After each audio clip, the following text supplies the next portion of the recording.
قل لا املک لنفسی نفعا ولا ضرا، اے نبی تم فرما دو کہ میں تو اپنی جان کے لیے بھی نہ کسی نفع کا مالک ہوں نہ کسی نقصان کا، الا ما شاء اللہ، ہاں مگر جو اللہ چاہے۔ تو اگر نبی علیہ السلام کو اپنی ذات کے حوالے سے اختیار نہیں ہے تو کسی دوسرے کو نفع دینا تو یہ بہت بڑی بات ہو جائے گی نا۔ ارے سنو، کائنات میں کوئی نہیں ہے جس کے اندر نفع اور نقصان کا اختیار رب نے رکھا ہے، خواہ وہ جناب محمد الرسول اللہ صلی اللہ علیہ وسلم کیوں نہ ہو، یاد رکھیں ان کو بھی نہیں دیا۔ پہلے ہم آیت پڑھ چکے ہیں کل، قل لا املک لنفسی نفعا ولا ضرا، کل کی آیت ہم نے پڑھ چکی۔ اللہ کے رسول آپ خود کہہ دیجئے میں بھی نفع و نقصان کا کوئی اختیار اپنے لیے نہیں رکھتا۔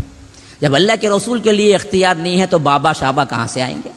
اللہ تبارک و تعالی نے سورہ اعراف میں جو فرمایا اپنے حبیب سے کہ قل، آپ فرما دیجئے، لا املک لنفسی نفعا ولا ضرا، کہ میں اپنے ذاتی طور سے نفع و نقصان کا مالک نہیں ہوں، الا ما شاء اللہ، مگر جو اللہ نے چاہا، جتنا اللہ نے چاہا مجھے مالک بنایا، جتنا اللہ نے چاہا مجھے نفع کا اختیار دیا۔ تو اب آیت کریمہ کے ایک حصے کو لے کر دیکھو، اللہ کے رسول نے خود فرمایا میں نفع و نقصان کا مالک نہیں ہوں، اور الا ماشاء اللہ کی تشریح کو چھوڑ دی۔ اب اس کی تفسیر اٹھا کر دیکھ لینا، تفاسیر پڑھنی آتی نہیں ہے یا آتی تو ہے، پڑھیں گے تو پھنس جائیں گے۔ مفسرون نے کیا لکھا کہ اللہ نے مجھے جتنا اپنی ملکیت میں اختیار دیا ہے اپنی عطا سے، اس کا میں مالک ہوں۔ نصفی اٹھا کر دیکھ لیجئے، بغوی اٹھا کر دیکھ لیجئے، طبری اٹھا کر دیکھ لیجئے، تفاسیر پڑھیں گے تو پتہ چلے گا نا۔ تو اب یہ کہیں گے کہ تفاسیر کی بات ہم کیوں مانیں جبکہ قرآن واضح ہے، ڈائریکٹ الفاظ موجود ہے، تو ڈائریکٹ الفاظ میں تو الا ما شاء اللہ بھی ہے، جتنا اللہ نے چاہا، اس کو کیوں بیان نہیں کرتے؟ اچھا مزید ڈائریکٹ آیتیں چاہیے تو سورہ توبہ کی آیت دیکھ لیجئے، وَلَوْ أَنَّهُمْ رَضُوا مَا آتَاهُمُ اللَّهُ وَرَسُولُهُ، اللہ نے کیا یہ نہیں فرمایا کہ کیا ہی اچھا ہوتا مسلمان اس بات پہ راضی ہو جاتے جو اللہ نے دیا اور اس کے رسول نے دیا۔ اب جو لوگ اس سے راضی نہیں ہیں، اس کا مطلب یہ ہے کہ وہ مسلمان کے طریقے پر نہیں بلکہ منافقین کے طریقے پر چلتے ہیں۔ کیوں؟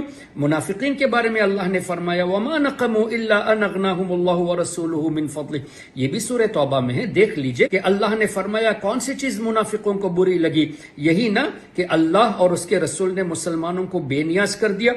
تو بے نیاز کرنا یہ نفع دینا ہوا کہ نہیں؟ بخاری شریف اٹھا لیں، مسلم شریف اٹھا لیں، دیگر کتب احادیث اٹھا لیں، کیا نبی پاک صلی اللہ علیہ وسلم نے صحابہ کرام کو نفع نہیں دیا تھا؟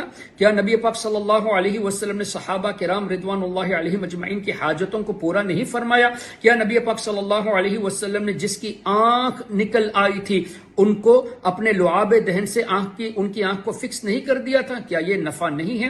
پھر نبی پاک صلی اللہ علیہ وسلم کی بارگاہ میں حضرت ربیعہ نے جو آ کر کہا کہ اسألک مرافقتک فی الجنہ، کہ میں جنت میں آپ کی رفاقت چاہتا ہوں، حضور نے اسے عطا فرما دیا، اور او غیر ذالک اور بھی کچھ چاہیے، تو کیا یہ نفع دینا نہیں ہوا؟ اچھا ان سب کی تعویل یہ لوگ اپنی مرضی سے کریں گے، اس لیے کہ یہ چاہتے ہی یہی ہے کہ قرآن اور حدیث کو کھولے تو حضور کی شان کو گھٹا کر دکھائے۔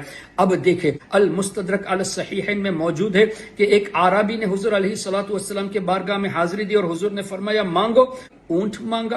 نبی پاک صلی اللہ علیہ وسلم نے کیا یہ نہیں فرمایا اس سے تو وہ بوڑھی اچھی تھی جو حضرت موسیٰ علیہ الصلوۃ والسلام سے جنت مانگ لی تھی، اور حضرت موسیٰ علیہ السلام نے اللہ کی عطا سے اسے جنت عطا کر دیا تھا۔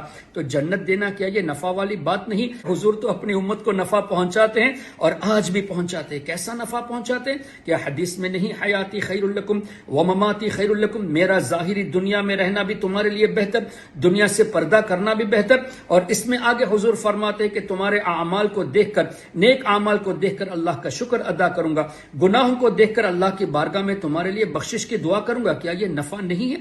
یہ تو ساری امت کے لیے نفع پہنچانا ہوا۔ اس طرح کئی احادیث موجود ہے۔ تو اب یہ پتہ چلا کہ یہ لوگ چاہتے ہی یہی ہے کہ قرآن کو پڑھ کر حضور کی بے ادبی آپ کے دلوں میں داخل کرے، حضور کی شان کو گھٹا کر آپ کے ذہن و دماغ میں ڈالے تاکہ خود تو گمراہ ہے دوسروں کو بھی گمراہ کرے۔